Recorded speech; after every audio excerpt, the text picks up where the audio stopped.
साथियों नमस्कार। आप सब देखना शुरू कर चुके हैं बीपी सिन्हा की चौपाल। मित्रों, मैंने अपने मोहल्ले में एक बिगड़ैल बच्चे को देखा था बचपन में। महा शैतान, बहुत बदमाश, बात-बात पर झूठ बोल देना, किसी को भी माँ-बहन की गालियाँ दे देना और भाग जाना। वो अक्सर ऐसा करता था, सामने वाला कौन है, कितना बड़ा है, इससे उसको कुछ लेना-देना नहीं था। वो उसकी ड्यूटी थी गालियाँ देना, गाली दिया और भाग निकला। लोग दौड़ाते रह गए, वो भाग निकला। और जब कभी पकड़ में आ जाता था और लोग जब उसकी ठुकाई शुरू करते थे, तो वो पैर पकड़ लेता था, हाथ जोड़कर माफ़ी माँग लेता था, थूक कर चाट लेता था। कहने का मतलब कि हर वो कर्म पे उतर जाता था जिससे उसकी जान छूट जाए। और लोग थक हार कर उसे ढकेल देते हैं, छोड़ो हटाओ ही, जाओ भाग। अब जैसे लोग छोड़ते थे तो उतना दूर जा करके फिर माँ बहन की गाली निकालना शुरू करता था, फिर लोग दौड़ाते थे, फिर भाग जाता था। तो कुछ ऐसे ही बिगड़ैल बच्चे दिल्ली के वर्तमान मुख्यमंत्री माननीय अरविंद केजरीवाल जी हैं। इन्हें इससे कोई फर्क नहीं पड़ता है कि सामने कौन है, सामने प्रधानमंत्री है कि मुख्यमंत्री है या राष्ट्रपति है, या किसी से भी कोई फर्क ही नहीं पड़ता। इत्मीनान से उस बिगड़ैल बच्चे की तरह उसको गालियां दे देते हैं और भाग निकलते हैं। इसको हिट एंड रन पॉलिसी कहा जाता है केजरीवाल जी का, दागो और भागो पॉलिसी। बस इसी पॉलिसी पर चलते हुए दागते हैं और फिर भाग निकलते हैं। लेकिन जैसे ही पकड़े जाते के साथ कोर्ट में जैसे ही इन्हें घसीटा जाता है, ये अपनी जान बचाने के लिए तुरंत माफीनामा दे देते हैं, लिखित माफीनामा देते हैं, माफी मांग लेते हैं। अब क्या क्या करते हैं ये तो भाई बंद कमरे की बात है। पैर पकड़ते हैं कि हाथ जोड़ते हैं कि थूक कर चाटते हैं, ये तो मुझे नहीं मालूम है। लेकिन लिखित माफीनामा जरूर देते हैं और इनके माफी मांगने का सिलसिला बहुत लंबा है। अगर इनके माफीनामों को देखा जाए तो Guinness book of world record में ये राजनेता चले जाएंगे। जितनी बेशर्मी, जितनी निर्लजता केजरीवाल जी ने दिखाई है, उतनी आज तक भारतीय राजनीति में कोई राजनेता नहीं दिखा पाया। और जितनी बार इन्होंने माफिया मांगी है, ऐसा कोई राजनेता भारतीय राजनीति में नहीं है जो इतनी बार माफी मांगा हो फिर भी उसे शर्म नहीं आ रही हो।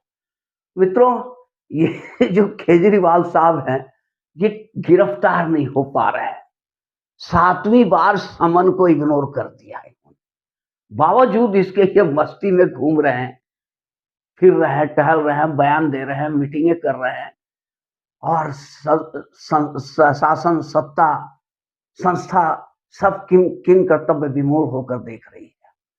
ना अमित शाह कुछ कर पा रहे हैं, ना मोदी कुछ कर पा रही है, ना ईडी कुछ कर पा रहे हैं, ना कोर्ट कुछ कर पा रहा है, ना सीबीआई कुछ कर पा रही। तो कहने का लगता ऐसा है कि अरविंद केजरीवाल सर्वशक्तिमान है, इनका कोई कुछ नहीं बिगाड़ सकता। ये चाहे इनकी मर्जी चाहे जो करे, कोई इनका कुछ बिगाड़ नहीं सकता है।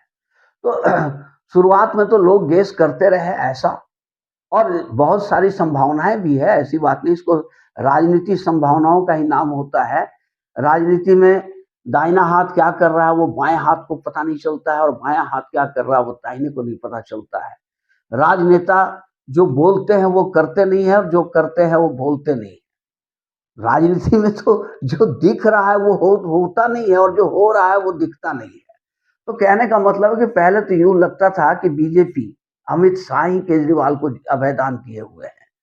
अभय दान देने का अब ये बड़ा कंट्रोवर्शियल बात है कि भला अमित शाह तो गिरफ्तार करना चाह रहे हैं, बीजेपी गिरफ्तार करवाना चाह रही है, मोदी सरकार गिरफ्तार करवाना चाह रही है केजरीवाल को, फिर ये लोग क्यों बचाएंगे? तो मित्रों, बात ऐसी है कि केजरीवाल के लड़ने से, केजरीवाल अगर लोकसभा चुनाव लड़ते हैं पूरे दम-खम के साथ में, तो इससे फायदा किसको होगी?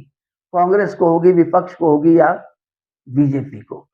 तो जाहिर-सी बात है कि निश्चित रूप से फायदा बीजेपी को ही मिलेगा, क्योंकि कांग्रेस का ही वोट काटेंगे केजरीवाल, कांग्रेस की ही जमीन खींचेंगे केजरीवाल, इसलिए इसका बेनिफिट किसी भी तरह से बीजेपी को ही जाएगा।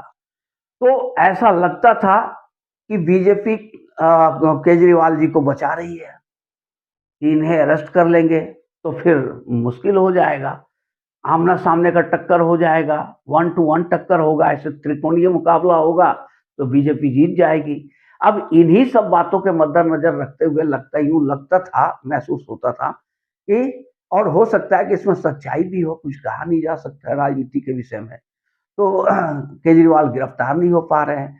लेकिन जैसे ही केजरीवाल कांग्रेस के साथ एग्रीमेंट कर लिए, गठबंधन कर लिए, दिल्ली में आपका 3 सीट पर कांग्रेस लड़ेगी, 4 सीट पर केजरीवाल लड़ेंगे। ये जैसे ही गठबंधन पुख्ता हो गया, केजरीवाल के जेल का दरवाजा खुल भी जेल के केजरीवाल के लिए जेल का दरवाजा भी खुल गया साथ ही साथ। ऐसा आप मान करके चलो। अब केजरीवाल को कोई भी नहीं बचा सकता है। इतने दिन जो इन्होंने उछल-कूद किया, खेल उधम मचाया, वो सब एक-एक का हिसाब देने का वक़्त आ गया है इनका और ये देना पड़ेगा। फॉर द टाइम बीइंग तत्काल ऐसा लगता है कि केजरीवाल बहुत शातिर है, बहुत बड़े चाणक्य हैं, अमित शाह, मोदी कुछ नहीं बिगाड़ पा रहे हैं, पर हकीकत बिल्कुल इसके उल्टे है। अमित शाह भी इनको खिला रहे थे, खिला-खिला करके इनकी सारी विश्वसनीयता, सारी क्रेडिबिलिटी धूल-धूसरित कर दी है। अब इन्हें गिरफ्तार करना कोई बड़ी चीज़ नहीं है और इन्हें गिरफ्तार किया जाएगा, इनके शीश महल से ही उठा लिया जाएगा। तो साथियों, अगर ये वीडियो आप लोग को अच्छी लगी हो तो एक लाइक और चैनल को सब्सक्राइब ज़रूर करें। धन्यवाद।